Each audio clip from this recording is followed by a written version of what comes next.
Welcome back to the Mayhem Performance Podcast. We have a special guest, Ben Moore, who owns Evo Performance Therapy. I think, Ben, I'm going to ask you kind of intro yourself, but one of the problems that I've found being a coach in the CrossFit space for 12 years is finding physical therapists that understand like that intersection of rehab and training for performance. And it's hard to find someone that can help people actually continue to perform without pulling them out of the sport completely. And our initial conversation that we had back at the performance camp a couple of weeks ago was you talking about the steps that you take to make sure someone can stay in the sport, continue to perform, but also get better with whatever ailment they have. So go ahead and intro yourself a little bit, and then let's dive into that conversation. Can I pause and cut off? That's why you do the intro. That was awesome. That was 10 times better. So yeah, just saying. That's why Brandon's Brandon's doing the intros from now on. Cut that out. No, that's a great. That was just solid. Yeah, that was perfect. Ben, go ahead. Sorry. Cool. Yep. So own Evo Performance Therapy. So I'm a physical therapist. Our PT group, so we're a group of physical therapists, chiropractors, pelvic health PTs, and we really focus on, we specialize in treating active individuals. So when we started about 7 years ago, when it was just me, we were very, very focused on the CrossFit space. That's my background. I've been in the CrossFit world since 2011. Oh, hold on. What was your first open workout? 7 minutes of burpees. Okay. Yes. First CrossFit workout was Fran, and it was long enough ago that I squatted to the med ball for depth and did regular kipping pull-ups, and I had some guy at the gym was like talking crap and like, can't beat this time. Did that, and it was brutal, and then you got sucked in. Yeah. So when I moved, that was in Birmingham when I was in college. When I moved to Nashville, I was working at a gym that they had a CrossFit affiliate in there, and I was such a CrossFit hater because I was like in the personal training world, and I was like, all right, well this gym has CrossFit, so if I like it, I can do it, and if I hate it, I don't have to, and I fell in love with it, and it was awesome. That's everyone's story. I think I said this on the first podcast I was on. You can maybe, if you remember the story, but I did Fran too as my first workout. Yes, yeah. But I couldn't even do kipping pull-ups. Like I just was fresh out of college, a college football player that thought I was way more fit than I was, and I had to do strict pull-ups, and even the first 21, I blew up. I just couldn't do any more strict pull-ups. So side note there. Yeah, no, when you hit those 21 thrusters, it just kind of hits you right in the lungs.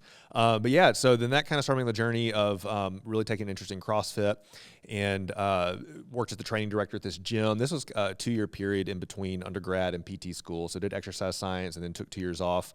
And that's really got into CrossFit there and took over that affiliate within this kind of functional training gym, and got my L1 at CrossFit Charlotte. I think that's when Spencer Hindle was there. Andy Hindle owned the gym, and Chuck Carswell's the flow master back in the day, still with it, and just went all in. Got into it. Went to regionals in 2012 that year when you could still kind of barely be into CrossFit and qualify, and that was a really cool experience. And just working in that capacity, working with individuals through personal training, group class, small group training, would really run into a situation where someone would come in and be like, "Great, we're gonna deadlift today." And I hurt my back. Laying mulch in the yard over the weekend, I can't deadlift. And so started to get to the point where I felt limited in how I could work with people. I was like, man, it'd be really cool if I could help this person's back feel better, and then we could deadlift. And I had avoided going to PT school originally because, frankly, it sounded lame. I was like, I don't want to work with old people with hot packs and recumbent bikes with banded stuff. That's lame. But then I found Kelly Starrett's stuff at the time. He was doing the mobility project. He was posting every day on YouTube, and I was like, oh, that's really cool. The performance side of PT looks really interesting. And that ultimately led me to pursue physical therapy. And then from there, it's just trying to combine the background of fitness, CrossFit, and really just marry that with the physical therapy knowledge. Yeah. To kind of go back to that initial point I made, I remember I got hurt in college with a very serious leg injury. And I had surgery, and on the way back, there was another guy in there that actually hurt his leg at the same time. To give you some backstory on this, he was probably 55 years old, and we were doing all the same exercises. And I was coming back to play college football, and hopefully at a high level, which wasn't very high level, but I did my best. And I'm sitting there with him, and literally the same PT taking us both through these same exercises. And it was at that point where I was like, if I have to run and hit and sprint and cut and do all these crazy tasks and be able to block a guy that's twice my size, why am I doing the same exercise as this 55-year-old who just needs to be able to walk again? And it was kind of that point where I had this search of like trying to find someone in the space that understood what I needed to do, the specificity of the sport, and it also helped me get back to that point. So can you talk a little bit about like kind of your philosophy around that? Like, how do you take an athlete that maybe is a high-level CrossFitter or in any sport and then get them back to the sport that they want to play while still being able to do the things that they enjoy? It's a great question. I think a big thing for that is just having a deep understanding of what they're wanting to do. I think, for example, like I'm not a golfer. I can help a golfer, but if I was like a hardcore golfer and like really been doing it for years, I could probably help someone on a deeper level. So having the background in doing CrossFit myself for a long time, coaching it, there's just a certain level of like, you just have a deeper understanding of what you're trying to get back to, how it feels. Like, what does it feel like to do these movements when your back hurts? Like, can you row? How does that feel versus deadlifting versus you start to experience a lot of the same aches and pains that you end up treating, and that helps give you some insight. But I think that's the first step is really you need to like walk the walk and get a deep understanding of what this athlete wants to do.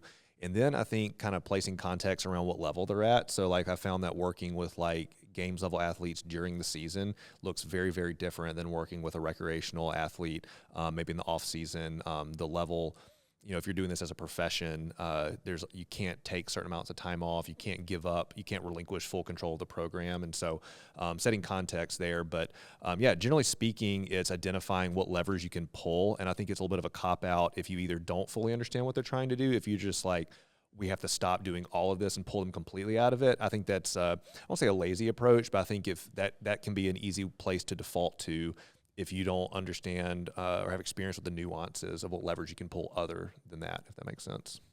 Yeah. One of the things that I think is extremely important for the CrossFit space is to understand that you're always going to have like some little aches and pains when you're doing a ton of volume. And so I'm kind of more interested in like, how do you handle someone that maybe is coming to you, or like we have athletes all the time. We've already had this conversation a little bit of like, hey, this guy has golfer's elbow, and he still needs to train for the Open, or he needs to train for this qualifier that he's doing, or semifinals. You know, what are you doing in that season to help them continue to train and do the volume that they need to do, but also kind of offset some of that pain? 100%. I really like the initial stage if something's really irritated and inflamed, like relative rest. So we're not fully backing off, but hey, if it's rope climbs, for example, or their legless rope climbs are really lighting up your golfer's elbow, we can't just keep doing rope climbs, 3 times a week because that's aggravating your symptoms. But can we still train the requisite strength and pattern? Can we get creative with that while avoiding the aggravating activity? So it's how close can we mimic the stimulus while keeping symptoms under control? And so that's where having the strength, you don't get that stuff in PT school. Oh, yeah. That's all post-grad, like that, you have to pursue that. And so then either working with the coach or if they don't have a coach, working directly with the athlete to program in, let's look at different rowing and pulling variations. So that's kind of step one, is relative rest to back off the aggravating piece, and then adding that back in as soon as they're ready. Don't just like ditch it completely. And then the second part of that is looking at the mechanics. Like what was the root cause here? Was it pure volume management? Was it maybe this person freaking out that they don't have this skill and it's coming up in a semifinal format and they're just doing a ton of them? That's an easier fix because it's like, okay, let's just back it off a little bit. It'll probably calm down.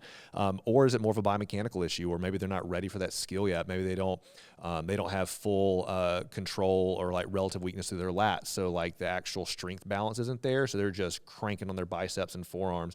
And so then it gets into, let's restore strength balance. Let's get into some other like supportive accessory exercises. So maybe we're looking at like some dumbbell pullovers or other lat isolation pieces. And then we can kind of rebuild that athlete's movement patterns and start to ramp the volume back up. Man. Sorry, I'm just stealing the show for you, Jake. But I have so many questions. I'm listening because I'm interested. Yeah. You just made me think of something. So we announced this on the last podcast, but we're starting a Mayhem Performance coaching mentorship that will start on May 5th, and we're going through all the coursework. And one of those is, it starts with assessment, but really this is like a framework that we like to use all the way through training. It's these 4 pillars of performance. So it's like, first, does someone have that in range? We call that access. And then do they have control, which is what you just talked about? Like, can they actually do the legless rope climb with control and stability in the joints that are needed at the end range, and then all the way through the range that's needed for that movement? And then the next piece is mastery. Like, can they do it well? Do they have good movement efficiency or technical proficiency at the movement they're doing? And then that finishes with performance. Like, that's the sport of CrossFit. Yep. I think what happens in this sport, just CrossFit in general, because everyone gets in it, like me and you with Fran, and we loved it, and we loved the pain and the challenge, and you wanted to beat the guy. that we always jump to performance, but then we don't layer in the foundation of those other 3 pillars that you have to get to performance. So I would love for you to kind of like touch on that a little bit of like from the rehab background or just the therapy background, because it's not, we talk about this all the time, like rehab is training. Yes. It's not just, oh, you're hurt, you go sit on the sideline. It's like, no, we're integrating all these preventative things in for health and longevity, but also for performance. So maybe just touch on that a little bit. Yeah, there's a lot of good stuff there. To that last point, the line between good strength and conditioning and rehab is extremely blurry. It's all a continuum. Rehab is just like, how far can you regress movements? Yeah. And, that PT school is on the very low end, and then a lot of PTs and professionals there have a hard time progressing to a strength and conditioning aspect, and I think maybe more fitness professionals get stuck trying to regress, and so it's where's the handoff, how do we bridge that gap? It's funny you said that framework. That is almost verbatim our framework for how an athlete returns back. We call it slightly different terms, but it's very similar. So we use the framework of mobilize, activate, integrate, and so we'll apply that to if we prescribe mobility work for an athlete, like how do you work on improving range of motion or correcting a movement? So same thing, mobilize is what we would call like passive range of motion, mobility. Can your joints actually access the position? 2 is activate or isolate. It's another one I've kind of played with, but can you actively move through that range of motion? How much of it do you have control?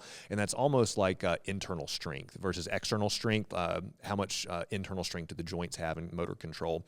And then it's integrating that into the movement pattern. So if we're looking at like hip mobility, we can passively test their internal and external rotation.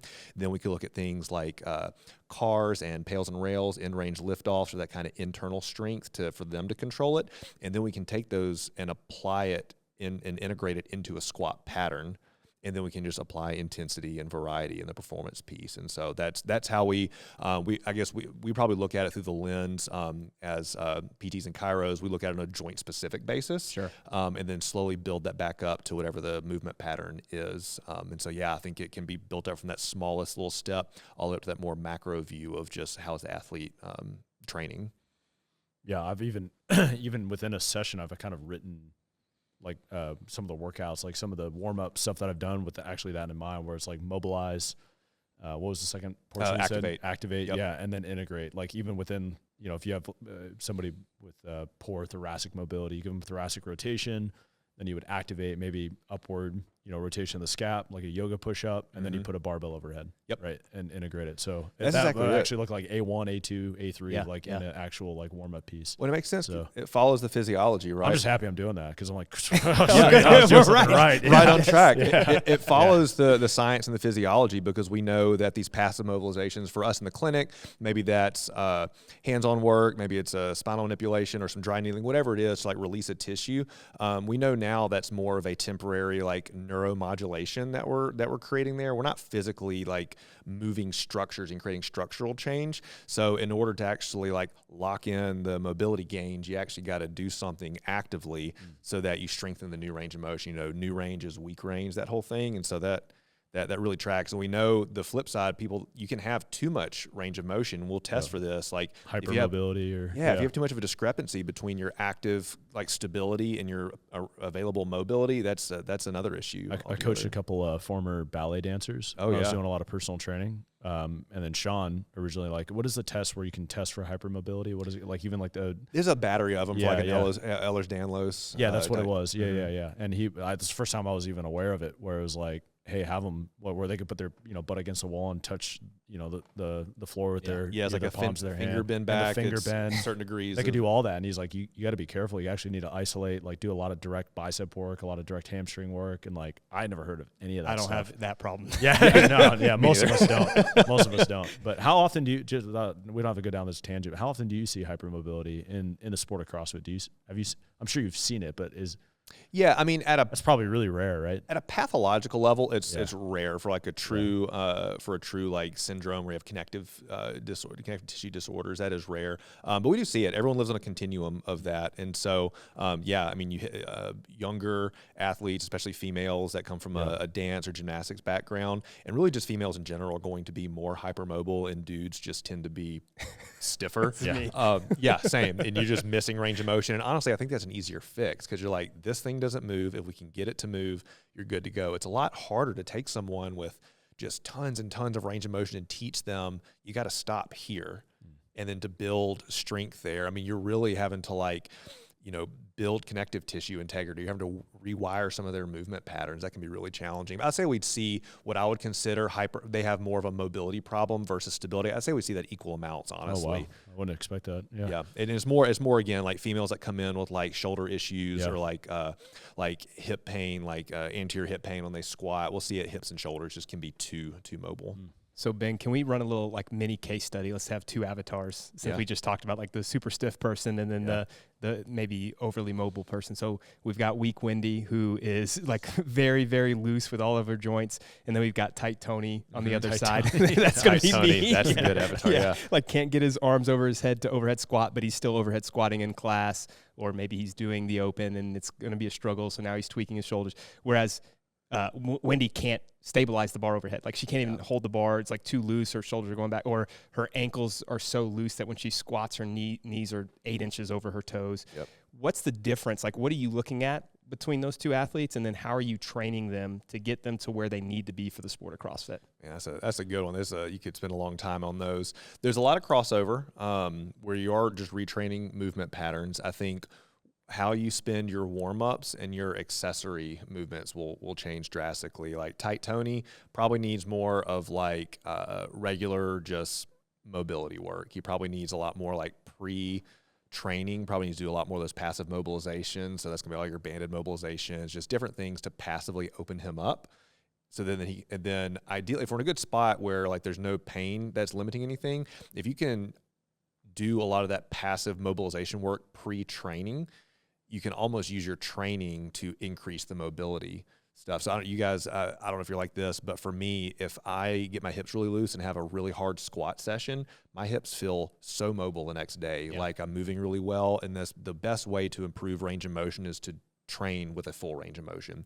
And so for a stiff dominant athlete like tight Tony, I think it flies a little bit in the face of conventional wisdom that we do a lot of passive stretching and mobilization first because of all the nervous system downregulation we warn against. But for him, it's worth it because we're trying to improve position. And so maybe he loses 5% of power output in a training session, but if he is in much better positions and he's going to have a much better outcome by just training through a full range of motion. So, so probably more pre-training work, passive mobilizations for him. There's still going to be a focus on breath work because you still have to work on your breathing and ability to relax into positions. And then we take like our hypermobile athlete with weak Wendy. She's going to have a lot more probably stuff on the back end of training. So probably doesn't need a lot of prep other than just a general warm-up. But then that's a lot of like bodybuilding, tempo work, time under tension, a lot more pauses, things like that. Not to say that your stiff dominant athlete won't benefit from that because they will, but this person we're really trying to retrain. What does an ideal squat depth look like? Can you stabilize in the position? So a lot more isometrics, tempo work, static holds, and then just bodybuilding just to have really robust joints and musculature. I think go back to tight Tony for a second. Like even maybe for Brendan, you work with a lot of these athletes, some of the masters athletes that may have been that way for 20, 30 years, right? Like, and I'm thinking about like thoracic mobility in particular, and they're locked up, for lack of a better phrase.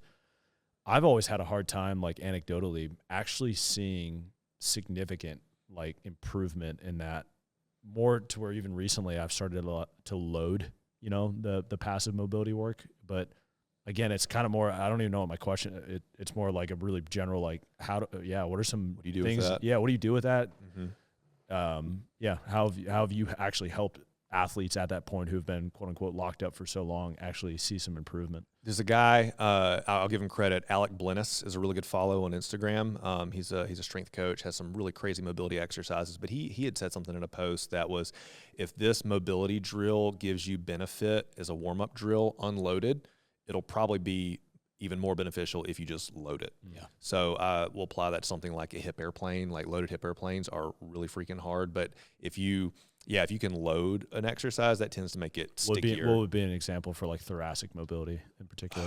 I would look at, all right, so let's take thoracic mobilizations. If we just think about a couple, like your basic one is where you're like on a foam roller, like leaning back over it. It's kind of our base one. You got like quadruped rotations. Those are all good and fine.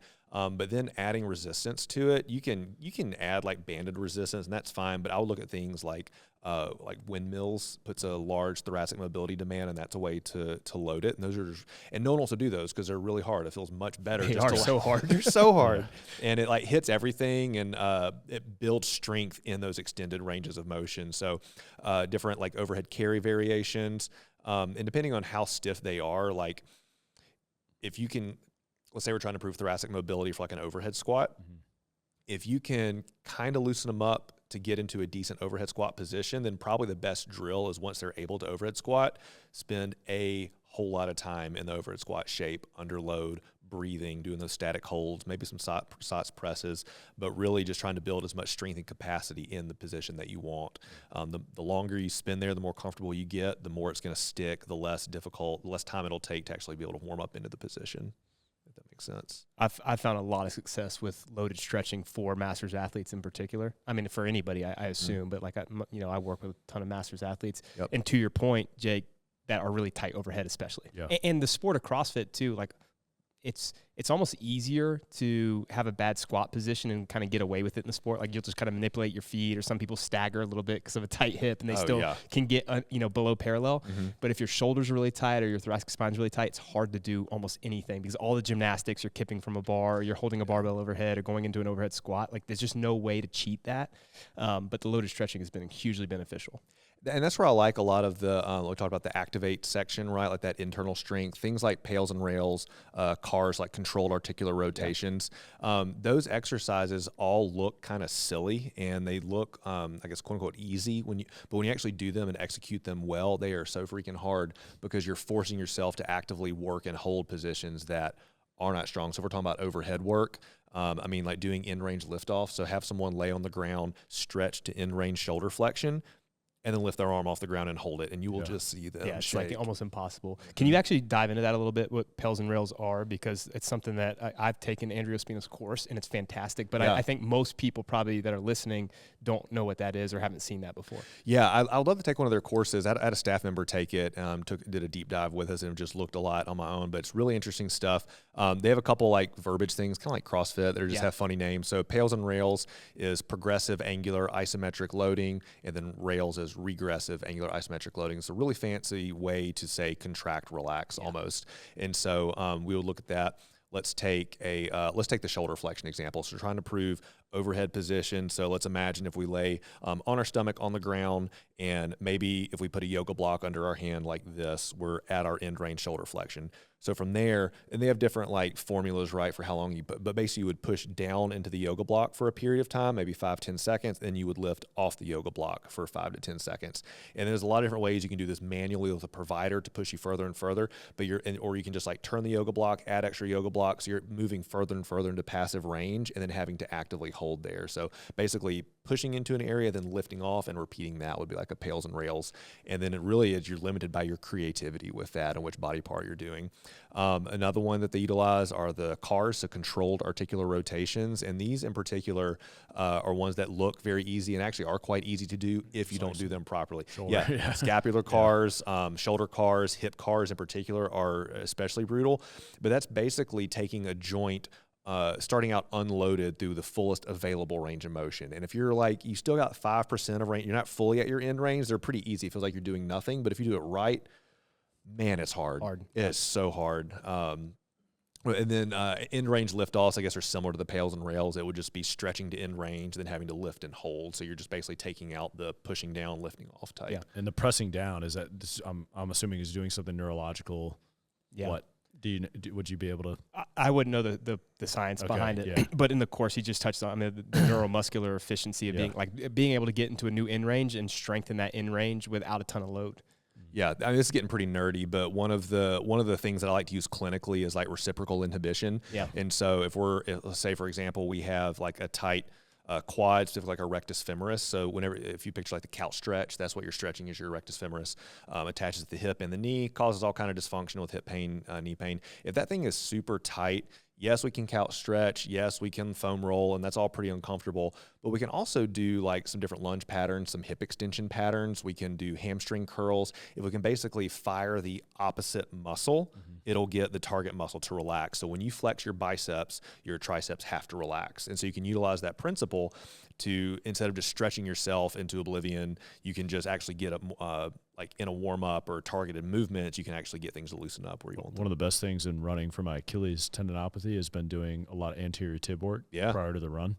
And then even post run too, to just get it to calm down a little bit. I mean, it's crazy how like just 2 sets of 20 anterior tib raises, my Achilles relaxes. Because how often do you train your anterior tib if Never. you're not specifically doing like never? Well, unless you're following what's his name, knees over toes. Yeah, and you got the machine or whatever. When we have the loaded, we have a bilateral and a unilateral. Even unloaded, man, like 20 reps in, I'm burning pretty bad. Yeah, that's all it takes. To your point, I don't think I use them enough. Same. All right. Go ahead. Well, I was just going to say, okay, so, we kind of talked about those two different avatars, but like, let's just, anybody that's out there, you have those aches and pains like we talked about earlier. At what point should you see someone? Like, should it just be a communication? Maybe if you have a coach, should you reach out to a PT? Like, what's your process with Evo? Yeah, it's a good question. I think the big question, because we do work with a lot of like coaches and gyms, and those are our main referral sources versus just like MDs, which is more the traditional realm. And I think my assumption is that most people don't get into like fitness coaching to like solve pain problems all day. Like, you want to help people perform and feel great. And so I think the biggest issue is when you feel like you're just constantly working around pain, or pain is just the limiter, that you can't even like have a good prescription for this person from a fitness standpoint. That's when it's time to refer out. So kind of the biggest rule of thumb is if like athlete safety is in question, maybe there's like an acute injury, the athlete does something, sprains an ankle or tweaks their back, and like the athlete isn't sure if they can train safely, and maybe the coach isn't quite sure, like, oh, is this something we need to get checked out? That's a good opportunity. I would say backing off that one step would be when progress is just halted. So maybe you're not like, maybe it's not an athlete safety issue, but maybe it's enough of an issue where like, man, I just can't run a squat progression with this athlete, because every time we get 5-6 weeks into a squat progression and start making progress, they tweak their back. And it's happened 3 or 4 times, or every 4 to 6 months, and it's just starting to become a roadblock. That's a great chance to refer out. And then really just the other time we'll work with athletes is when they're just wanting to optimize things. So there's a lot of really great like mobility programs out there, but when they're designed, it's almost like a templated program. When it's designed for the masses, it's not going to hit any one thing. And so if people are wanting like a specific mobility or recovery plan, you don't have to spend 30 minutes mobilizing every day. You can really spend 5, maybe 10 minutes with like a really targeted plan. And so we help people kind of come up with those. Do you think frequency is more important than like actual duration of a mobility session? 100%. Yeah. Frequency and just consistency. I would rather someone do one mobilization every single day, and usually within 2 weeks, even just something as simple as the couch stretch, for example. Yeah. If you just hit that every day for even just 1 minute per leg, in 2 weeks, it'll feel completely different, and then you can move on, versus trying to cram in like these long like virtual plans where you're having to hold these stretches and do breath work. It just you have unless you just don't have a finite amount of time, you can just train forever. Like, you maybe you invest in that, but yeah, small. Are you aware of like any research that shows when that much prolonged mobility work actually becomes like a crutch? So calling out our masters athletes, I'm sorry, but it's like, some of them who they're like, man, I have to warm up for 45 minutes before I can do a workout. And you're like, is it because you've, again, I don't know how scientific this is or if there is any science, but you've trained your body to need 45 minutes of mobilization, or it's not so much that they're just overdoing it and they don't know or whatever. So. Yeah, that's a big question. I think there's a lot of pieces that can be at play there. One immediate one is that maybe they're not doing the right things. So maybe they are feeling like they're having to like stretch. I was that person for a while where I was like, I could do like banded mobilizations, 2 minutes aside for like 5 different things. And but I wasn't dealing with a mobility issue. I was dealing with a stability issue that just presented like a mobility issue. So I would kind of like overcome it with a lot of stretching, but it would just be right back there the next day. Whereas if I just strengthened these patterns and worked on kind of step 2, that stabilization phase, which again, admittedly is not as fun as just like stretching or didn't feel as good, then I wouldn't have to do that every day. So I think if they're working on the wrong things, that's number 1. Number 2, I think it could be looking at other lifestyle factors. So obviously for like NPC, like you guys like are regulating the training volume, but if people are like coaching themselves or just training on their own, if they're not regulating their training volume, if they're just training too hard or doing too much or under recovering, Yeah. You know, maybe if you just dial things back and remove some junk volume, you wouldn't feel so beat up that you feel like you did have to stretch that much. So you can look at like, how am I sleeping? How am I eating? What's my training volume management? And then once that's in check, then it may just be, hey, you might just not need to stretch. You actually may need to do these activation drills and get stronger in these positions. Or drink some water. Yeah, maybe try hydrate. Dude, it's incredible what, you know, a good warm up and being hydrated and fuel will do. That solves so many things. The initial thing that came to mind, Jake, when you were saying that is I think most of them are probably overtraining. Unfortunately, even if we're writing the training, maybe we need to dial it back sometimes. I think that's, or just maybe not under recovering. Like they're not taking the time that's needed to truly recover. And so then the next day they walk in and they're like, it's going to take me forever to get my body primed to do this next session. I think that's a problem.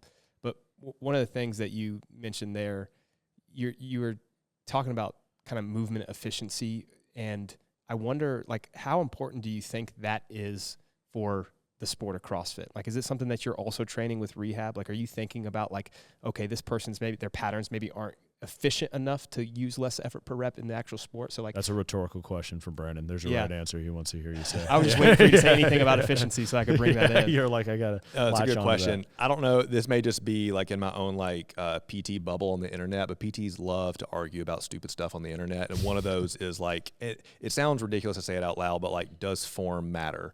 There's a whole group of people that are like, it doesn't matter. Your body adapts to whatever you throw at it. Therefore, don't worry about if your back rounds when you deadlift and all this stuff. Which sounds silly, because I think it is. They're like, yes, like Wolff's Law, you will adapt to the imposed demands. Yes, that doesn't mean that there's more efficient ways to do things or not. So to answer your question, yes, efficiency does matter, especially in a sport that rewards like, you know, how much work, like you're trying to get as much work done in the least amount of time. And so just by definition, if you are wasting energy by moving poorly, like that is some low hanging fruit. Like, and talking about masters athletes, at a certain point, I'm 37 now. I've been CrossFitting for 14 years. It's a long time. And now my biggest limiter on my performance is like, how does my movement feel? It's not how fit. I mean, how fit I am plays a role, but like if I have some knee pain I've neglected, or my back kind of hurts, my hip is stiff, like immediately that's going to crush a session. That has to be in check. And one of the best ways outside of just controlling training volume and all your recovery pieces is like move well. And especially at the top of the sport now, all the best people move really well. Like you don't really see anyone moving poorly. There's a couple outliers that are extremely talented, but overall, everyone's got a great squat pattern. Everyone's got a great overhead position, and there's a reason for that. It's crazy because, you know, you go back to like when you started, 2012, I'd say maybe 70 or 80% probably moved pretty poorly. Yeah. And now it's completely flipped. Maybe it's even more, like 90 to 95% move really, really well at the elite levels of the sport. And there's only a couple outliers, like you said. I was doing some wall walks yesterday and was just looking for some different like technique videos to try to get more efficient. Because I've seen a few people do it and I'll watch them do it. I'm like, that is such an efficient way to do a movement like a wall walk where it really matters. But I was looking through a couple of videos and a lot of them were from 4 years ago when they first came out. Yeah. And I was watching the athletes do them. I was like, they look really inefficient doing that. Yeah, and so just they learned. Yeah, exactly. And so as time goes on and the sport's around longer and longer, people basically figure out what is the best practice for this movement. And by this point, everyone's pretty well got it dialed in. If you watch any high-level competition, how people are like descending from a rope, people aren't just like wrapping and they are dropping the little fireman pole thing. And so, yeah, I think if you're not working on your efficiency, I mean, what do you do? What had you looking at wall walk videos, Ben? You know, just getting ready. That's the first thing I thought. They're in training, and I don't know. We haven't had them yet. So. Just poking around. Yeah, you know, they could show up this week. You know? I was thinking about the call we had this morning. So we had the Gomar on from WOD Science talking to our coaches. We did like a workshop with him, and we were talking a lot about efficiency and movement economy and how much more energy you're expending. And they actually did research on 25.1. And Brandon, you can touch on this a little bit more specifically since this is your niche, but yeah, it was just like, what was it? Wolff's Law. Yeah. Where it's like, I could see it for general fitness, whereas like maybe it doesn't matter as much, but this is sport. It's like, we're talking about a whole different subject here and how much like more power output people were putting into their lifts. Like, and they were measuring it in watts, when they were moving it efficiently. Speak to it more. Like, I don't remember the exact number. I couldn't remember. Yeah, they were showing two different people doing 25.1 and like basically the same score, but one person's moving a little bit less efficient, and it was like 20% more work output. It's so insane to think. Dang. Like, and if you tell the athlete that's like, hey, if you learn how to just move a little bit more efficiently, like 20% in that workout, you're talking about thousands of places on the leaderboard. It's huge. And to not do anything else, it's just like the low-hanging fruit of like, let's clean up your movement patterns, learn how to breathe a little bit better in those in ranges, and then all of a sudden you're better without doing a ton of extra work in the gym. I've never been able to find the study where somebody actually measured power output for somebody moving inefficiently. That was incredible. Yeah, it was really cool. like kind of what we needed that. I'm glad you recorded it because I actually want to go back and look at the numbers. That's super interesting. I think that's one of those things that you can kind of like categorize under like things we inherently know, but it's great to see data behind it. Because if you just watch someone doing like thrusters, like someone like Noah Olson doing thrusters, like his feet are so wide, his hips are so mobile that his comfort level just hitting those. Just look at some of the athlete videos from this last workout. People that can do thrusters very comfortably versus someone who like can't quite hold the bar on the front rack and are having to kind of really force themselves to get below parallel. It just looks uncomfortable and more labored. Like, there's no way when your heart rate is high that's going to feel good. Yeah, and not to mention those people are holding their breath while they're doing the workout. Yeah. Yes. Like you have to in a thruster if the bar's off and now you're really far forward, you're squeezing really tight. Like there's just and in a workout where you have to go that fast, like the best times are sub 5 minutes. It's impossible to be inefficient and do well at that workout. 100%. Even looking at like powerlifters and weightlifters. So obviously different sports, different tests, but like if you watch a powerlifter squat where we're like very slowly trying to get just below parallel in different federations, and you watch some weightlifters that are just kind of like rebounding out of the bottom, just the comfort level, the amount of work put into that eccentric component, like changes the feel of the movement. So when you apply that to CrossFit, if you're just really forcing yourself to like control and you can't quite get there and it's uncomfortable, I mean, it's hard to, it's a stressful sport. And so if it's already stressful to try to move well, you're behind the 8 ball. Yeah. One more thing that you said a little bit ago when we were talking about masters athletes warming up was maybe they're doing the wrong thing. And it made me think of this Peter Attia quote where he says, what gets measured gets managed. But then on the other side of the coin, what doesn't get measured doesn't get managed. And that makes me think of assessments. So like how important is it for you or for any of your clients to like make sure that they're going through a correct assessment to like really know what's going on with them and then come up with a game plan? Yeah, that kind of goes back to the point too around like mobility work, right? If you don't know what you're trying to mobilize or what the problem you're trying to solve, it's really difficult to get a specific solution. And so the more specific you can get with what you're trying to accomplish, the faster you're going to get there and the more efficient it's going to be. And so and so getting a proper like working diagnosis and a proper movement assessment is key to getting the correct intervention. And that's also how you get, here's 2 or 3 exercises that will solve your problem versus like, here's 15 things that will probably touch on it, but it's hard to stick to that program. Right. The results aren't as good. Just to jump in, that's in my mind when it's like, when do I refer out? It's right there. It's to go, you guys are going to help me understand the pathology behind pain faster so that I can get this person back on track faster. Otherwise, I've got 15 tools in my toolbox, but I don't know which tool to use for which problem. Like I don't know the right drill bit to use. Yeah, I mean, like at some point, us as coaches, we're like, we're blindfolded throwing darts at a dartboard. 100%. And we need the expert to come in and say, look, no, these are the 3 things. Maybe thoracic mobility would work because he is tight there, but what about, should I use controlled articular rotations or pails and like there's so many things that I'm just like, because I don't understand anatomy at your level or biomechanics at your level. So. Yeah, and tissue healing times is a big one too, to set expectations for athletes and how long it takes to get things to feel better. Yeah, I mean, I would say the process for that is like looking at like what's the movement we're trying to correct. Let's see that in action. If we have like a video of the athlete lifting, then we can kind of break it out to like, all right, let's just see how you move unweighted through this pattern, and then we can break it out into like an isolated joint movement to start to figure out, right, is this a mobility issue, a stability issue, an integration issue, is it just a strength issue, and then you can start to rebuild the pieces back together. I would just say like calling out like strength and conditioning coaches. I was guilty of this myself.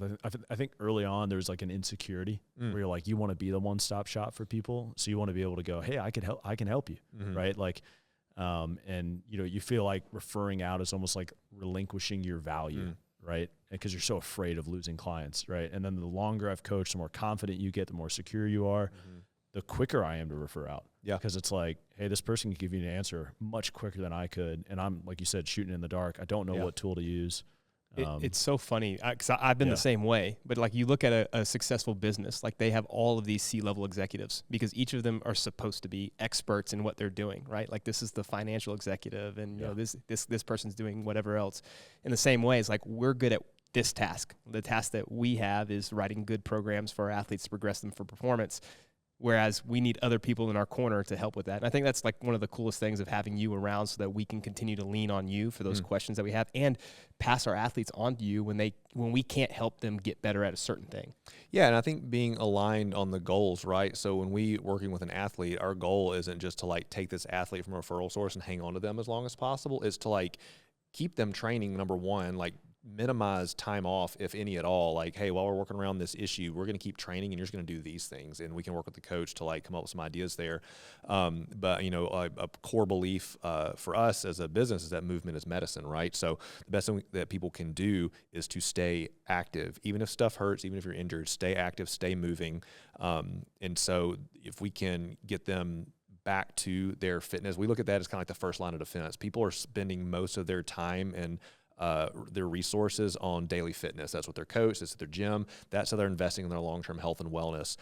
They're not going to need our services all the time, but we like to be there when they do need us. When they are having pain, we can kind of catch them before maybe they jump right into the traditional healthcare system that frankly isn't built for fit people, and they can get lost down this rabbit hole of unnecessary medications, being told they need to take time off, being told they may need surgery, and just getting maybe some opinions that aren't as informed around their goals. So if we can just capture them before they get to that and then put them back into fitness as quickly as possible, I think that's a win-win for everyone. I think that's what CrossFit has done so well over the past decade plus, is like getting people moving. Because to your point, movement is medicine. It's like just getting them into a gym and like starting that process of becoming healthier and living longer and happier lives. Because to your point, I think you go in the healthcare system and there are so many great people that are in the system, but it's like it is built for sick people. And in particular in the US, there are so many people that are either obese or chronically sick. And to be able to have passionate coaches that want to help people, I think is a good step forward. We're in such a bubble too, because